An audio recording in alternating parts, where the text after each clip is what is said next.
dish networks, satellite, that was all banned. If you have anything that connects to any thought outside the country and what the propaganda of the country and the regime was something considered as a huge betrayal.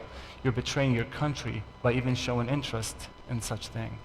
People would hide those satellite dishes in refrigerators or hide them on the top of their roofs, because if they get raided by the secret police, then the entire family gets executed for being traitors.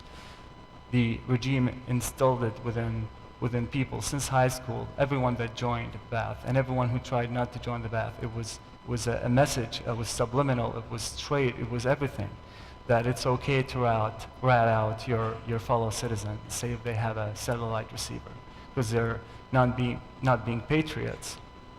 Whoever does the action of ratting someone out receives a car as a reward for their patriotism, and the family that gets ratted out is gone. I saw my heroes growing up as a kid. Soccer is a big sport in my country. I saw these guys get their head shaved or shown in public beat up by Uday, Saddam's son, who took over the sports of the country. For some reason, nominated himself to be in charge of that. And every time the team lost a match, these players will get punished. They would be put in metal cages. They had all kinds of horrible things, terrifying things done to them. And the entire public was aware of that. It was another message to the Iraqi people. That team used to be one of the good teams in the region. Losing a game became just part of the culture. People are just used to that team not performing anymore. Nowadays, you can find some of the YouTubes about these players coming out and telling what used to happen to them.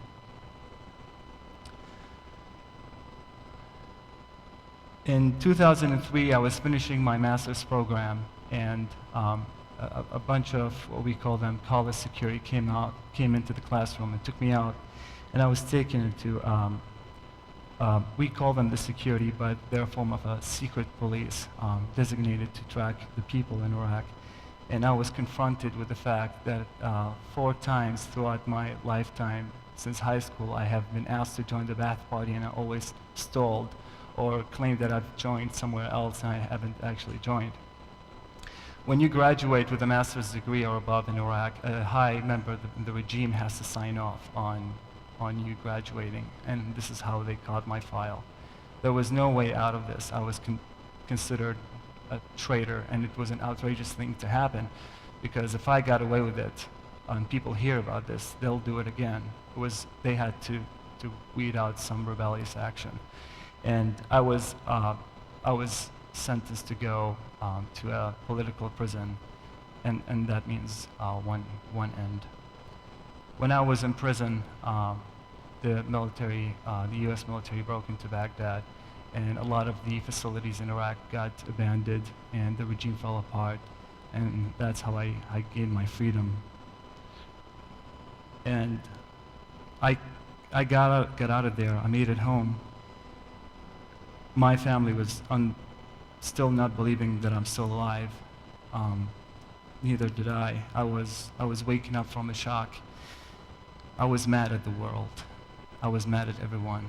I was mad at Iraq. I was mad at France, Britain, even you guys. I was mad at the whole humanity.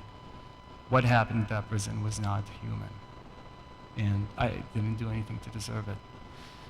Animal Farm, that cartoon was real, and I couldn't believe that in this part of the human history we allow Animal Farm to happen somewhere.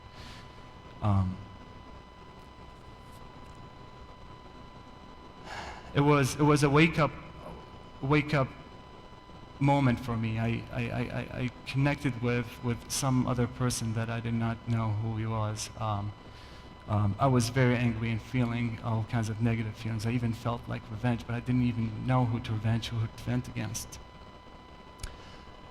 One day, I was hanging out with a bunch of friends, and it was outside a school, and we knew that school was used by the Iraqi military. They were preparing for street fights with the U.S. military, so they planted a lot of landmines, and they used open fields like soccer fields to put those landmines. And there were a bunch of U.S. military guys cleaning up that landmine. Someone gave them the tip, oh, they figured that out, so they were cleaning it up. And one day, boom goes one of the landmines, and it takes out a soldier's leg. And I was just thinking about that, and then, well, these guys, regardless of their whatever propaganda is, or their motives are, they come in here and they're cleaning a landmine that is just to save some Iraqi kids' lives that are playing soccer. And then being paid for by American tax dollars. And then one of them loses a leg. And the next day they were back out there doing it again. It didn't make sense. I didn't get it. I mean, if they're there for oil, I mean, they got everything, right? Why bother cleaning up that kind of stuff? Then one day I was driving, it was end of April 2003. I was driving one of the very hostile streets in Baghdad. Back then, it's Haifa Street. And I saw a colonel, I believe it was a lieutenant colonel, U.S. military, with the the Humvees and everything. They're out on the street and they're talking to an imam, like a Muslim priest, if you may. And they were both yelling back at each other, the military, American military in English, and the Iraqi imam in Arabic. And it sounded like they both were under the impression that if I speak or yell louder, they are more likely to understand me. So I got very interested, and that was just another moment where I found myself on autopilot, where I pulled over, and it was one of those wake up and stand up moment. I felt like this is how I'm gonna vent. This is how I'm gonna get back at everything. So I walked over to them, and I wasn't really sure what I was gonna say, but I just felt I needed to be there. And the soldier, the officer who was supposed to security, tried to push me back and saying really broken Iraqi, like, get away, get away. And I spoke to him in English, and I was like, hey, it's okay, I speak English, you guys look like you need some help. So I was like, did you just speak English to me? I'm like, yeah, I'm a local, I speak English. Do you guys need help? Like, whoa, don't go nowhere. So he went back, he told the colonel, and I went in and I translated. And what's really funny is that the colonel was yelling at the imam saying, what is broken around here? Like, where's the water plant? Or what, we just got deployed here, we need to figure out your infrastructure. We need someone to help us who worked where so we can kind of rebuild that.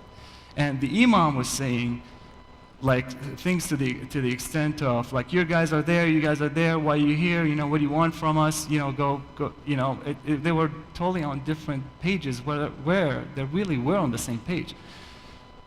One thing led to the other, and I started doing this a lot.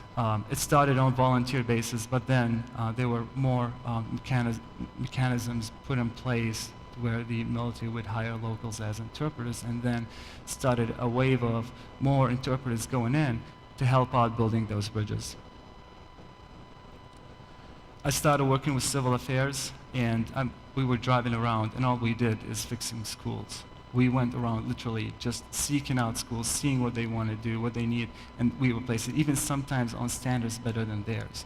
I would even go on places sometimes when there are raids, and we go into trying to look for the bad guys, if you may. But then when we leave, we fix the door, and sometimes we pay them 3 times what the door was worth just to make sure that everything, we're doing what we need to do, and in the same time, we are caring about the people. We are trying to fix things.